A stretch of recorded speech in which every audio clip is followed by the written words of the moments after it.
Welcome everyone to another episode of the Definitive Crusade. I am your host, Johnny Machine Hughes, and joining me as always are my partners in crime from across the pond. We have Freyja. Konnichiwa. Konnichiwa. And we have Genki desu Matthew. Ciao.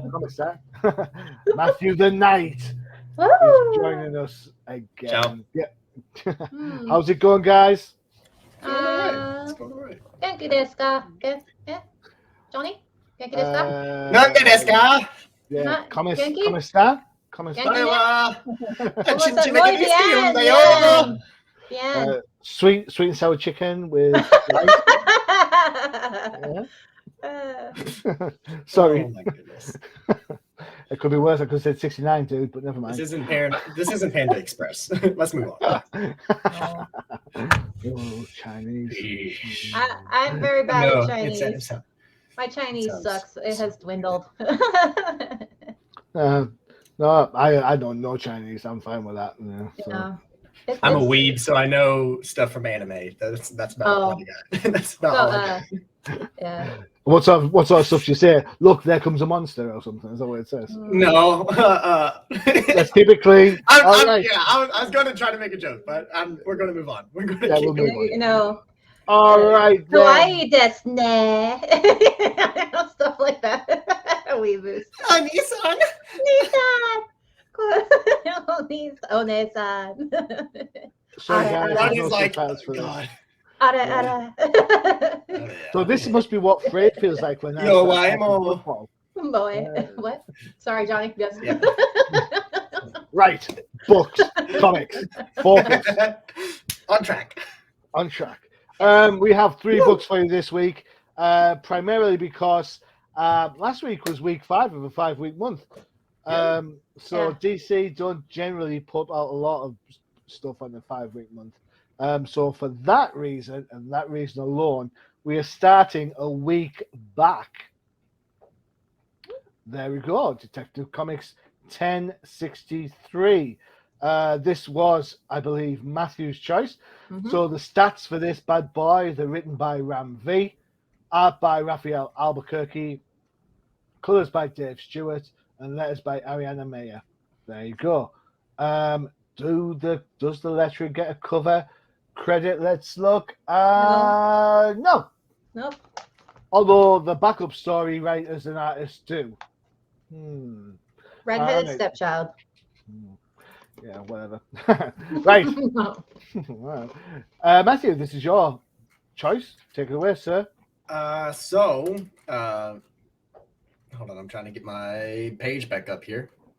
All right, Detective Comics 1063. Here we go. All right, so it's the beginning of an issue. The second part of an issue. Is it the second part? 1062 was the first one.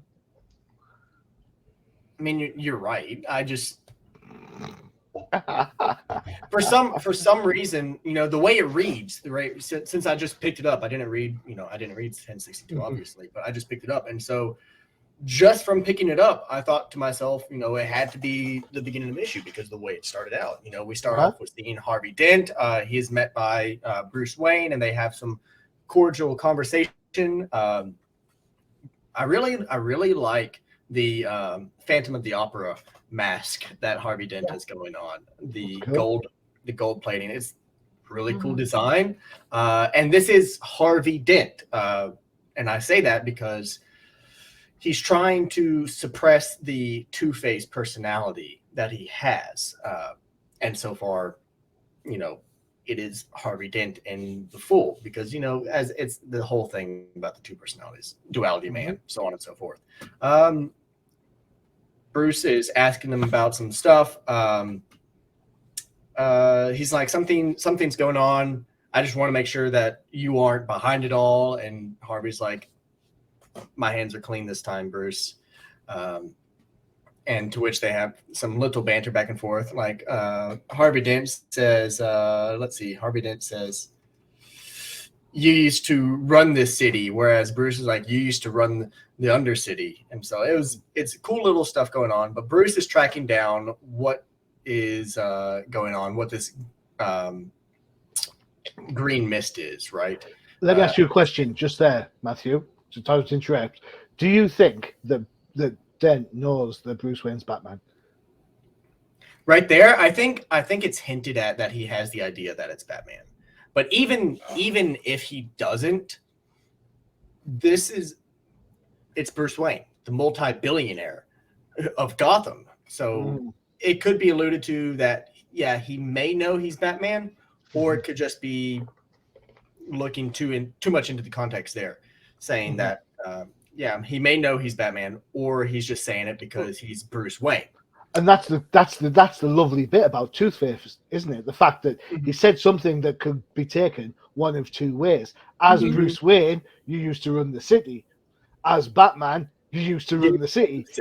Yeah, exactly. There's that double entendre, as it were, over the identity. I just thought, it was a really nice piece. It's a good shout. Good shout to steal your phrase. You're welcome. But as he's going on, Bruce is trying to figure out exactly what's going on. He says there's a power vacuum in the city that has been stepped in by somebody new. And so he's trying to figure out exactly what's going on. And he ends up discovering a music box of some kind. So whenever music and crime is involved, whenever they're involved together, there's usually one person that he looks to, and that is the maestro. And I think this is a really cool thing, because the maestro, while not talked about much, at least we haven't referred to him in a hot minute. Yeah. He, in my mind, he's a really cool villain, because especially as a musician, anyways, as a musician, being able to tie the two together, I think his whole character concept is really unique and cool. Do you think that these kooky 70 villains like the Maestro and the Clock King, and these are kind of making a bit of a comeback, Kite Man, for some with the right twists, they could very well make a comeback, because it seems like DC is starting to lean back more towards Batman being the detective rather than the superhero. And so I think all these unique and quirky villains that we saw in the golden age of Batman may be able to make a comeback if written properly. But he goes up to Maestro and he's like, hey, fun fact. Oh, also another thing is that Maestro is apparently losing his hearing. He's getting older in years. And so that's kind of the point of Bruce or Batman's like, hey, you should help me with this. And Maestro's like, why should I help you with this? Well, your hearing's getting bad, so this may be the last time you ever get to hear this. And so it's a nice little I'm trying to think of the right word. It's a tool, nice little tool that he can use to weigh him into Batman's favor. And so they find out. I don't like the way you looked at me when you said getting older. Just saying.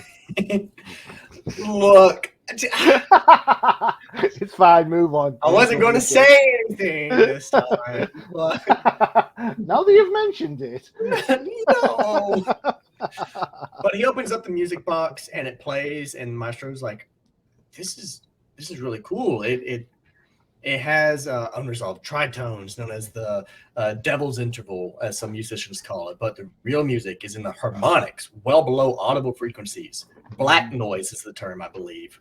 We first encountered it in 1883 when Krakatoa erupted and produced a sound that could have covered the world 7 times over, which is an actual event that happened. Looking really cool. So it's nice of them to reference a real world occurrence in here. Which they often do, but it's still really cool to draw the line there. And so the music box plays, and it's apparently emitting this black noise, which causes some kind of subconscious in everybody who hears it to start coming to light. And as we see with Batman, who has now heard this music, is now having that subconscious come to light, and now something is peeking through that he's been suppressing for years and years and years, and that is, Barbados, something that we saw in the Bat Metal, I believe, is when we saw Yep, Barbara. Dark Yeah. Metals. Yep, spot on. Yep. Well done. And so he's kind of DC's trying to bring that character back into the Batverse in this way of it being in the subconscious. So it's cool. I really enjoyed it. I love the artwork. And now, admittedly, there were some parts where, you know, I read this one after our other two books, and as I'm wont to do, because ADHD brain, I often like read like first two panels and then just glimpse over the others and see it. So I'm certain there are some things and some details that I skipped over that if I go back and read, I'll be like, oh, hey. But that's neither here nor there. At the end of it, we see Harvey Dent is leaving the bar, and he runs into these fellas who backhand Harvey Dent and is like, hey, I was wanting to have a conversation with you, but seeing as how you're not actually, you know, the one I'm looking for, you're just plain simple old Harvey Dent, I'm just going to bring that out of you so that way you can be my pawn, my puppet. And so he does, the guy's name is Gale Tinclaw, and he's quite quick, to quote, he says, I will fill your body with the strength we require of you. Tell me, Harvey Dent, have you knowledge of the Asmer? And then he blows this green smoke into Harvey's Dent. Ancient beings of wrath and rage that answer to my call, and they will watch your every action and will know all that you know. I will see all that you see. So he's quite literally making Harvey Dent into his puppet. Well, as this has happened, we see the gold mask fall away. And as the gold mask falls away, we see in the red text, the two-faced personality starting to slowly crawl its way back. Just cool. like, you need me because that thing isn't tethered to you. Just me. And so it's really cool. I'm interested to see where the next issues go. Cool. Excellent. Good shout. Well done. Are we liking Batman with a horror tinge, Freyja? Yes, very much so. Okay. Take it away then. All right. So I actually, I really like this. I like Batman being a detective again. I like him sitting down with Harvey and showing their friendship because, you know, Batman actually does care. You know, he beats the crap out of them. He does try to get his villains the proper care and help that they need because his villains are kind of psychotic. So, you know, so it was nice seeing him chit-chatting with Harvey and that the duality of their conversation and everything. And I do like bringing back the old school villains that most people don't like know about because I'm kind of sick of, you know, the same like 5 villains all the time. So I like bringing back the old ones. I think this was well written. It wasn't overly wordy. It wasn't preachy. It was just telling a good story, which is, I feel with a lot of comics is lacking. The writing is just, it's like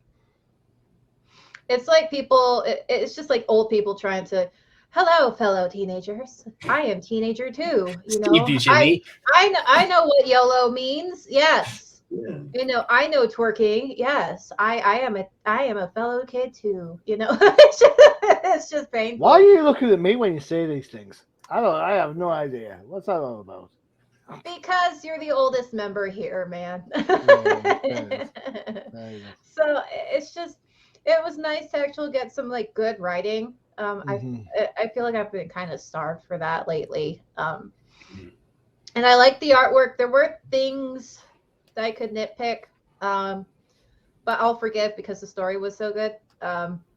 Also, I loved the use of colors, especially in the later part of it. Not like the other story, but like her eyes look great. That was something that was really cool. I liked her. Yeah, the 3 pupils and they're yellow and, you know, everything when Batman starts kind of freaking out near the end. I like that panel a lot too. I also like the Harvey Dent with like the green and the, you know, the colors were great as usual. You know, good job colors here, the consistently good thing in DC Comics. But I'm kind of curious about the wolf, who the wolf is. I was like, because he's like, the wolf is following Harvey. Is it this? And then the other guy disappears. So I was like, I wonder, you know. And then I don't know. I highly recommend this book. I didn't read the first part, but this is pretty good. So as long as they can keep up pacing and everything, I would say this is. I recommend it.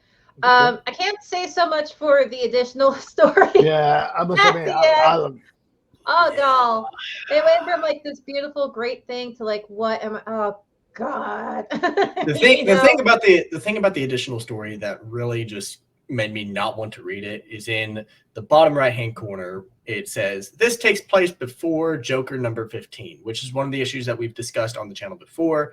The one with Jim Gordon as the main focus. Yeah. That Joker we discussed 1, 2, and 3, but it's why before Joker number 15? You've had 14 issues of the Joker. Yeah, it was. And number 15 was a recap anyways. So why would you throw a side story at the end of this instead of trying to continue more with this story? Because this is well done. I don't know. It was. Yeah, I was quite upset. I was like, ugh, it just brought my mood down. I'm like, ugh, I hate the artwork. It's not my cup of tea type of style in the second book. Like, I hate that style. You guys, if you like it, whatever, good for you. I hate it. And then it's just like text boxes everywhere. Bam, bam, bam, bam. Like, oh, geez. This is what I'm talking about, like the overly wordiness. And then they had the 9 panels again, which is like the rage now again. And I'm sick of it. And I'm like, Jim, get this woman some clothes for God's sakes. I think it's actually a guy. Is it a guy? I couldn't tell. The artwork was, not exactly. It's a guy. Yeah, it's a guy. I think. I don't know. But like, I didn't like this second story at all.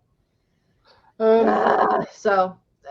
But I still recommend the book, even if the second story I did not like. The first story was just so good. So I recommend it. So for me, the book's written by Ram V. Ram V, you may remember, was the writer on Catwoman, and Justice League Dark. Ram V made his name over in indie comics land with these Savage Shores. So horror is up there. It's well within his kit bag. I don't understand why they got him to do Catwoman, considering DC never know what to do with that character. No. But this is definitely returned to form for him.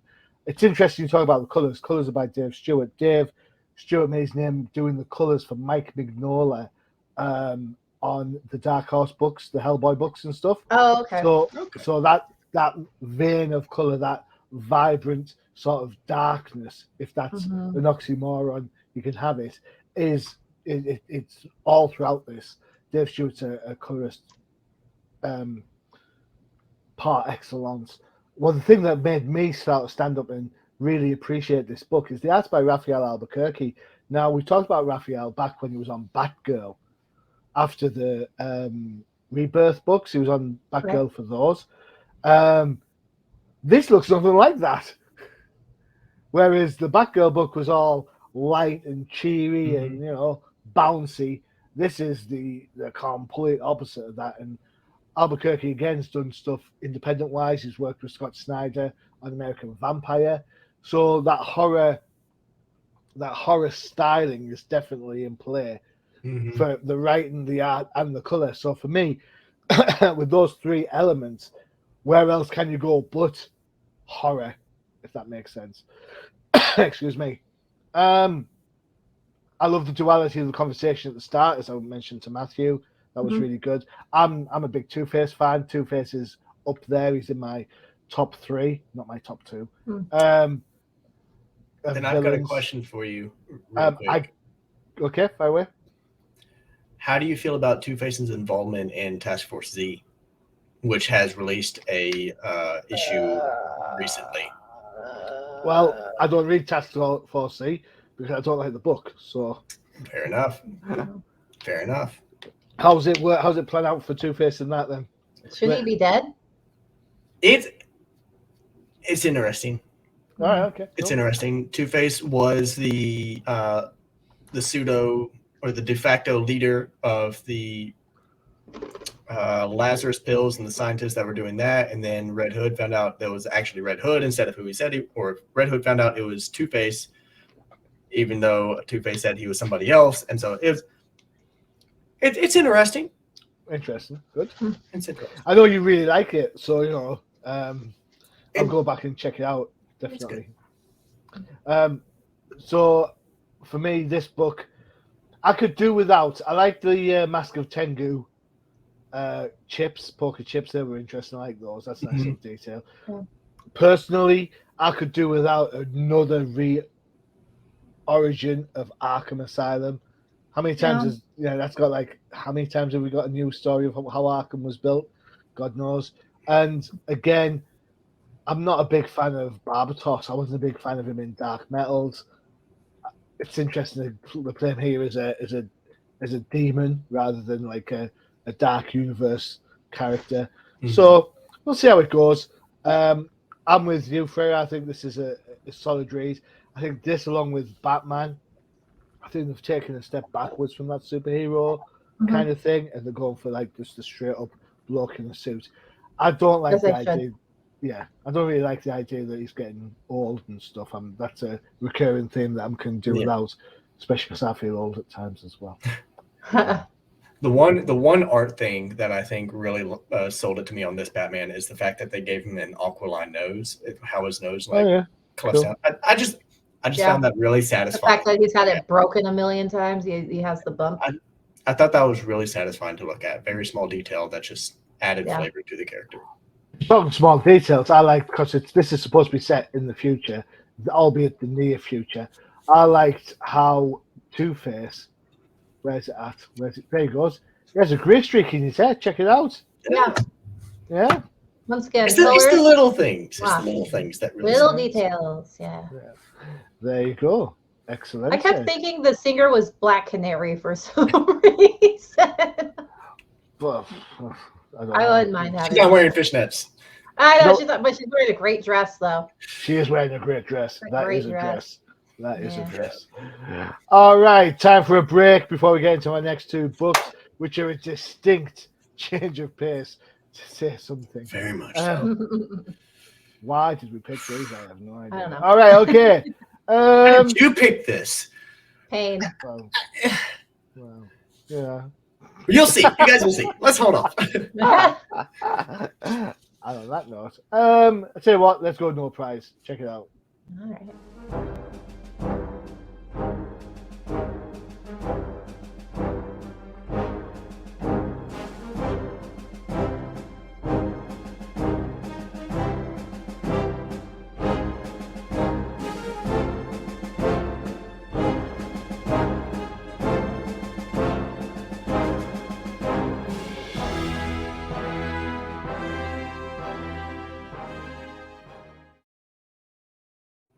Just for Matthew there's the No Prize podcast where you can catch up with all your Iron Man shenanigans, all you like. I don't know. Yeah. I will eventually get a K-pop one, and I will make you guys listen to K-pop during it. Bring it on. I will so play that every time. There you go. That is my promise to you. There you go. I'm on enough of these things. I can make sure that happens. There you go. Right. Next up is probably, you know what? I'm going to go kudos. This is like, whoever came up with the title for this book needs a pay rise. Title-wise, this is bang on. This is DC Saved by the Belle Reef. Oh, what a great title. What a great title. All right, so this is an anthology book. There are 8 stories to go through. So therefore, I'm not going to give you a creators list, because the thing's so long. Freyja, this was your book. Yes. Where would you like us to start? So let's just start with the very first story. All right. I honestly have no idea who these characters are. So I agree with you wholeheartedly. I read this book and I was like, what, who, and why? Yeah. So I don't know who these characters are. I guess they're all part of a little club, and one of their friends, Olive, is missing. They're there going back to school. One of them's packing up his stuff so he doesn't go, because he's not going back to school. It's a private school. And the kid Riviera, the little ginger, I think he's a ginger. He looks like a ginger. He sees a zombie at their greenhouse. And then it turns out that the zombie is actually Solomon Grundy. They find him later. But they're like, oh, that's the new groundskeeper. They're like, didn't even know that he's freaking actual zombie. Olive.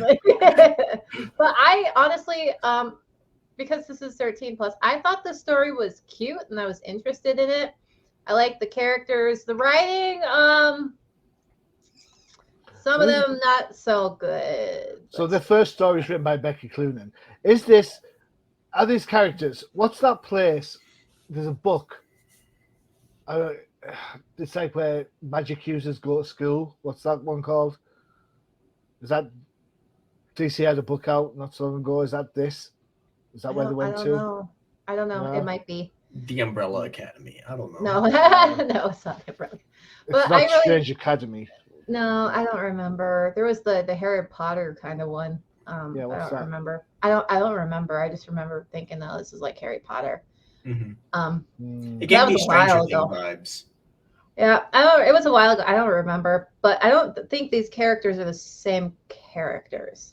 But anyway, I thought the story was really cute. I like the colors with it. Some of the writing was iffy because it's just old people trying to, write teenager dialogue. Yeah. Mystic Hugh. Always a diet. Mystic Hugh. Is it? Sorry to interrupt. Is it Mystic Hugh? That's the school that has the magic stuff going on. Is that these characters? I don't know. Mystic Hugh, DC Comics. No. You sure? Yeah, I'm looking at the characters. It's not the same characters. All right. I was just wondering. Okay. And it's not Mystic Hugh. I don't know who they are. But anyway, it's a cute story. I liked it. Turns out Riviera has Olive's journal, which is what the main girl was looking for the whole time. So he's dastardly. There's something going on with him. I wish I knew what these characters were from because I like them. The second story, I took one look at the artwork and went, no. I moved on. I totally skipped the second one because I hated. I saw Harley Quinn and went, I'm gonna have too much of an issue with this freaking book. I can't do this artwork. So I totally skipped it, and I'm not sorry I did because it looks. I enjoyed this one specifically for King Shark and. Oh jeez. I read it like you. I took a look at the artwork and was like, oh geez, it's a lot. But it was actually like kind of cute. Like it was weird. Like Harley Quinn ends up becoming a guidance counselor. Oh jeez. King Shark ends up becoming the English teacher. It was weird. Peacemaker or Peacekeeper becomes the gym leader. Weasel becomes the lunch lady. It was so off the wall. It was cute, but the whole thing is the reason why they're becoming these characters is because there's actually the son of who was it? Where is it?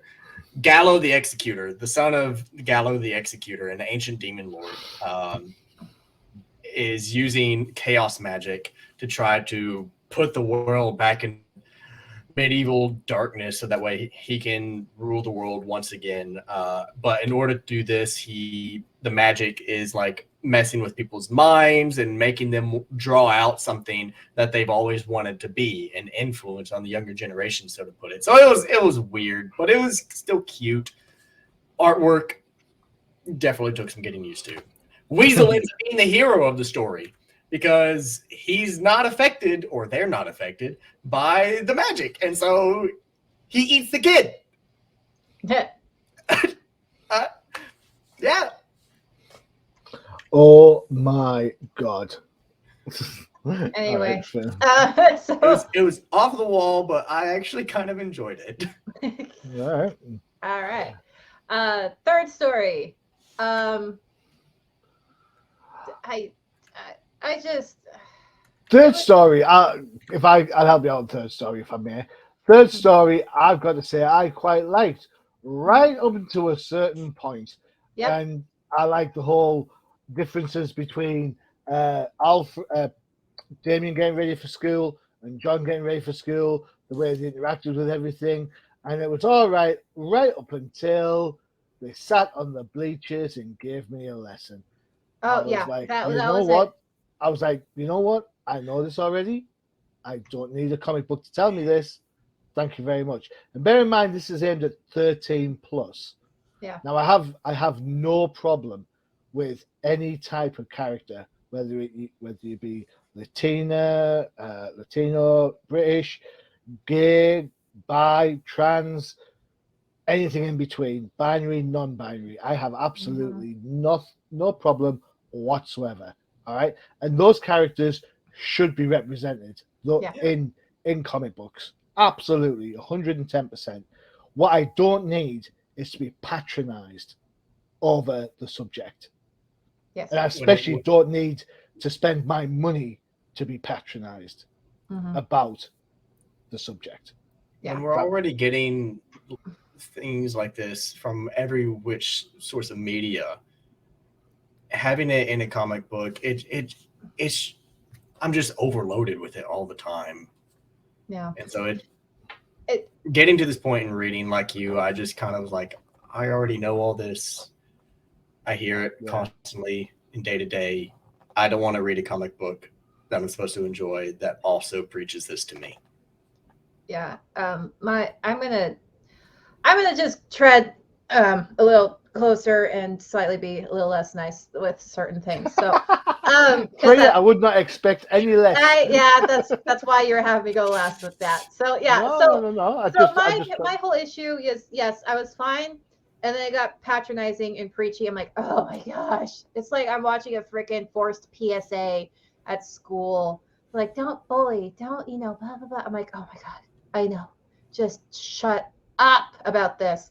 But along with the patronizing, I was like, and the preachiness and the whatnot, and the whole story was just spiraled after that. I was like, can we make this kid more of a fucking stereotype? Language for YouTube. Oh, whatever. They'll listen past 5 minutes. So, because every single recently, Superman's boyfriend, what color hair does he have? Does he have like a natural hair color? No, his hair color is pink. So the instant I saw this kid's hair was pink, I'm like, oh, he's probably like a gay kid, or they are probably a gay kid or whatnot. And they're like, no, I'm non-binary fluid, whatever. I think non-binary. And I'm like, oh, way to be a stereotype. And then that's right there, that stupid shirt. I'm like, wow, let's be the most stereotypical BS I have ever seen. It's like, okay, let's make a character. Let's make Jessica Cruz bi, but every time we see her, she's wearing a giant shirt that has the bi flag on it, or says bi, or or what? Is Jessica Cruz bi? Yeah. When did that happen? She was on a dating app or something, and she's back. Oh, back there. Yeah, way back in the and I'm like, yeah, and it happened recently too with freaking Batgirl's trans friend or whatnot, where she donned the anyway, and then she pulls out a freaking baseball bat with the trans flag on it. I'm like, can we stop with these stereotypes? Or I'm going Marvel now. The Spider-Man that's in the wheelchair, who has is wearing the pride flag as a dress or whatever. I'm like, can we stop with the stereotypes? My cousin is gay. He doesn't walk around with a giant gay flag T-shirt, or gay flag, the LGBT pins or anything like that. He just likes dick. He doesn't walk around with like, look at me, I'm so special. I'm gonna be a stereotype and run around. It's just as cringy as those people walking around with like straight pride T-shirts. I'm like, ugh. I'm like, inclusive, but don't make your characters a freaking stereotype. And it's just like what they did with Marvel did with Thor, and with the Miles Morales Thor, and they're like, oh, he lived in the hood and blah blah blah. I'm like, can you guys just not do racist stereotype bull crap? But people are like, oh, well, you're white, you shouldn't be upset about this. I'm like, well, everyone, it's just, I'm calling out hypocrisy when I see it because they're like, we need to be inclusive and blah, blah, blah. And I'm like, and then you make everyone a stereotype. Literally everyone is a stereotype. I'm like, stereotypes are bad. I'm like, well, then stop making everyone a stereotype in your books and your movies and your TV shows. You don't need to do that. It's ridiculous. It is stupid. It also has a knock-on effect if you think about it.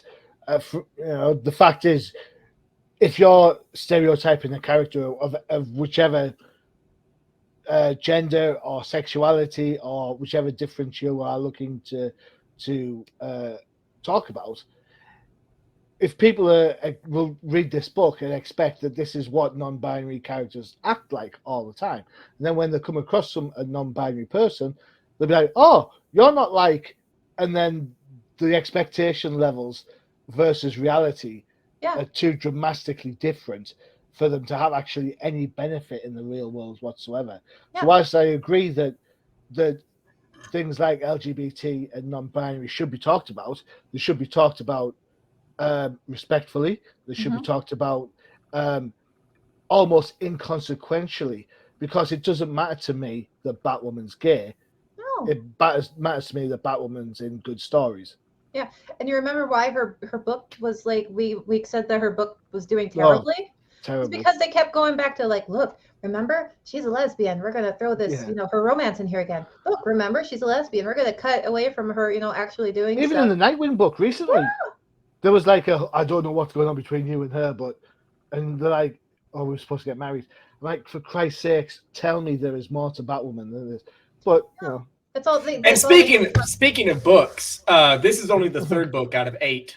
Sorry, yeah. Yeah, he's right. I'm just gonna end it off with these stereotypes and whatnot are the reason that my cousin, they go, oh, you're gay, but you're not gay enough. You're not gay enough. You don't act gay. You're not gay enough. Because he's just a dude who wears like t-shirts and jeans and stuff, and he just likes dudes. And like, oh, but you're not gay enough. You don't act all feminine and stuff. And I'm like, oh my gosh. And this crap just reinforces that. Sorry. For the rest of the book, well done, Matthew. There are, as Matthew said, there are another 5 books on here. Any of the books thereafter take your fancy? Because there are some different ones. You've got. I enjoyed the next book. Green Arrow one's cute. Having Oliver Queen having parental / mentor problems, and just him trying to learn how to be, a father figure instead of an authoritarian. It was a cute issue. Mm-hmm. It was a cute simplistic art. Yeah. Art was, but like with Oliver versus Roy and their relationship that they're trying to work on and trying to meet eye to eye, because in the beginning he was too friendly. Batman was like, hey, you're being too friendly. You need to be like, you have to have your foot down in some places, otherwise he won't be raised right. And so he tries to become strict, which had the adverse effect. It's the fourth one I actually did enjoy reading about. Yeah. All right. Teeny Titans. Are we a fan of the Teeny Titans? It was no. I understand kids might like it. This one, I'm not going to rant about it because I don't think we have time. On the preachiness, this one was like spade. Ugh, it was so preachy. Also, I hated if my teachers were like, "Yeah, let's be friends." I'd be like, "What is wrong with you? Are you a pedophile? Like, what's wrong with you? Why do you want to be friends with your teenager?" Well, that's creepy. Like, you have an adult who then wants to be friends with their students. How is that not creepy? Can you really say that you see like a 45, 50-year-old man and he's approaching a like junior in high school, and he's like, "Oh yeah, it's just once again, hello fellow children. I am child." It's creepy. And all of my teachers who did that did turn out to be pedophiles. So sorry. Yeah. And they got I will say this before we go down the road of no return. You actually picked this book. This is your choice. I know, but you know how I pick things. I do a dartboard, I spin it around, and I chuck a dart at it. I did like the Azrael story. I will say that. Your aim needs to get better. Matthew, Azrael. I liked it. I didn't like it as much as the next one, because kind of like with the not Red Hood, Green Arrow and Roy. The art style for the last one with Barbara and Dick Grayson. I like the artwork. Not to mention it's also really cute to see them in high school and trying to go to prom while also be superheroes. Can I just say the braces chick? Did you guys ever watch like She's the Man? Yeah. He reminds me of that creepy girl. Yeah. Freaking love it. Hey, Barbara. What are you doing? Yeah, I like this one. This one was super cute. So cute. Dick Grayson's trying to take Barbara to prom. You know, we see Barbara do a front flip while in her dress because And she heels. tripped down the stairs and heels. Yeah, it was. I thought it was cute and well done. Cool. Oh, bat prom dress. There you go. And that's what's. Oh, look at that prom. It was cute. Oh. I love their relationship. Batman in the animated series. I just love seeing Barbara and Dick Grayson's relationship. Yeah. Almost as much as Wonder Bat. Wonder Bat's my favorite though. I also love how in the beginning where he's like Barbara and she's like Richard and he's like, you can call me. And she's like, I don't know if I should call you the name Dick. People might think weird. And he's like, that's fine. Yeah, it's whatever. Yeah, well. Right, okay. Last up is my choice. This one surprised me. Like Super cute. It was super cute. Which is why it surprised me that Johnny picked it. He can pick good ones. There wasn't lots to choose from. I'm not gonna lie. That was Fair. it. Fair. So let's go through the stats on this one. Charlie Fish is the writer. Christopher Amunga, is art. Yeah, Among Us. Sylvana Breese is on colors and Darren Bennett is on letters. I have to say that I picked this book. I don't want to sound like a complete nerd, but how cute does Barbara look? Everyone looks cute. Oh my gosh. She's adorable. She is absolutely. And then, so basically, the way this works, it's a bit of a it's kid friendly, which is always good fun. I like how there's enough Batman stuff going on to interest me as a Batman fan, which is good. And then halfway through, at the end of each chapter, you get a little sort of like pointer to say, right, have you worked it out? Have you worked out the crime? So you get to play detective. Some of it is cheese on toast. For example, if a plane crashes exactly on the border between the countries, where do they bury the survivors? You don't bury survivors. Yeah. So stuff like that, I got it, but then again, it's not aimed at me. It's for kids. It's so cute. It's for kids. Yeah. Other things, daft bat traps. Barrel of lasers. Oh God. Always good fun. And then, did you work out the crime, fellow crime stoppers, fellow detectives? Did you work out what the crack was? And of course, we go through it and catch the bad guy. Interspersed with that, it's sort of like some crime lab type stuff to give you some more information, a little bit about bats whilst they're doing it and stuff. For me, it is just a great little way to entertain kids. And I thought, you know what? Yeah, I'm all right with that. I like the fact that you've got a character in Batman who can, and I think I've said this before, transcend ages. So on one hand, you've got like the dead, mature horror stuff from Detective Comics. You've got like the generic superhero stuff that you might get in Justice League. Then you get the really like dark stuff, like we had One Bad Day last time we looked at the Riddler story. And then the flip of that is you can get something like this. Yeah. You think, well, this is super cute. It super works. The writers take the source material seriously. If there's humor in there, it's natural to the book. It's not forced. I will say, just for my own reckoning, I did solve the Two-Face one. Oh, I'm so proud of you. So proud. Great Gold job. Star, right? Yeah. Freya? I was just like, I love this. I would love to give it to my nephews and my niece. My oldest nephew, maybe not. He's like, well, maybe. Is this for like 13-year-olds? I don't know, but probably not. But I like, because I go over like the fingerprints that you just went past. Yep. So it's like educational and it's very cute. It's with Batman. It kind of reminds me back in the day of like the old like Captain Planet TV series and stuff like that, and the Magic School Bus, where it was like educational, but it was fun. But it's with Batman. I actually love those types of things for kids. And I highly recommend it if you have kids, you want like younger kids and you want to get them, and they like mysteries. My niece loves mysteries. She tries to she tries to help with the hunt a killer boxes that we do at my house. But obviously she can't because they're kind of a lot more adult. But she likes those types of things, and I highly recommend this. It's cute. I like the artwork. I like Catwoman's look, oddly enough. And the Barbara Gordon looks super adorable.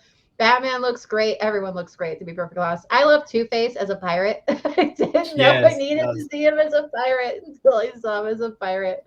It was fantastic. And I'm happy Catwoman's back to stealing cat artifacts. Yeah. The bottle of catsup. So I thought it was great. I like Bullock's design because we first see him, he's eating a sandwich, it's dripping all over the place. And yeah, Barbara looks great. She's so cute. I like the little chibi style things for kids though. I don't know. I love this. This is great. This is a great book to end off with. I don't have any complaints. It's just adorable. I have a couple of nieces who are starting to get into Batman and are also starting to read at the same time. Yeah. So I think this would be a good gift for them. Yeah. Not to mention, I have I have a nephew named Grayson, who I want to get into Batman comics specifically because his name is Grayson. Try to get him to like Nightwing. Yeah, please like Nightwing. So there you go. We've gone from a super horror comic to a political statement that's gone a little bit lost on us because we're a little bit too to super cute all the way in one show. That's pretty impressive, isn't it? Yeah. Well, the second book started out good because that first story was really good. It just kind of spiraled downward, So I mean, we had like 2 books, 2 out of 3. 2/3 we liked. That's a new record. Yeah, we're keeping that percentage the percentage by not doing a 4th book. Yeah. I think we've uncovered a secret plan here. Exactly. 3 books and you get a percentage. Ooh, yeah. We're not as negative as we seem, are we, guys? But seriously, though, to everyone watching, listening, if you like a book that we hate, then who cares what we say? Love what you love. Like what you like. Don't let anyone tell you otherwise, unless it involves, things that are illegal. But because she says that, but when football season comes, I'll be banned from talking about the Dolphins. Oh God, the freaking Dolphins! I have a friend who loves the Dolphins. Yeah, no. I'm pretty. Unless you're a female. So cool. So basically, just to sort of like echo what Freyja says, remember, we do this show because we love comic books. We love the characters we talk about. You all know that we have our different tastes, Matthew likes... I love Red Hood. Johnny hates Red Hood. You and Tracy both, man. You and Tracy love Red Hood. So, and we all have our little favorites and our ones that we don't like. So by all means, we do this because we enjoy looking at comic books. We enjoy talking about them. Does that mean we pick some books sometimes that aren't our cup of tea? Pretty much. All the time. This is the great thing about comic books. Wonder Woman, Future State. We can always agree to disagree. And hopefully when you watch the show and you get the different opinions, you know what? You might agree with me, you might agree with Freyja, you might agree with Matthew, whomever, But as Freyja says, if you like your book, go out and buy it. Support your local comic book shop. Don't, go there, enjoy it. If you think the book's for you, go for it. Be proud. Get that book bought. Stick it in a bag, stick it in your board, stick it in your collection. Put it on your wall. Yeah. Do whatever. Put it in the trash, whichever one.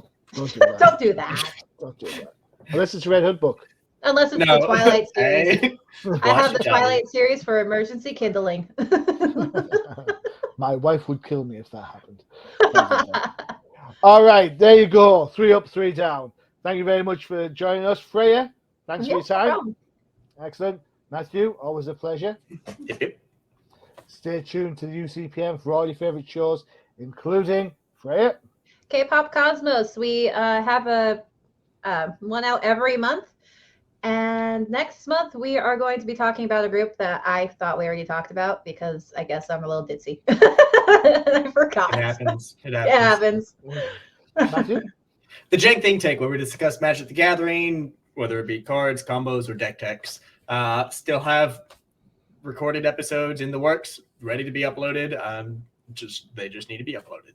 Cool, there you go. Sweet. And of course, you saw the advert earlier for No Prize Podcast for all your Marvel, Disney Plus, and MCU stuff, and the Old Timers Comic Book Show, where the horse aren't old, no matter what these two say, but the comics most so.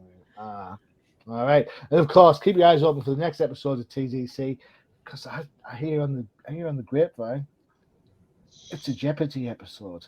That's a secret, Johnny. Is it? Oh God! Oh God! What'd you do? Don't tell anybody. All right, that's it. Time to lose another one. All right, that's it. We're out here. As always, thanks very much. I've been your host, Johnny Machine Hughes. Adios. Bye. Bye-bye.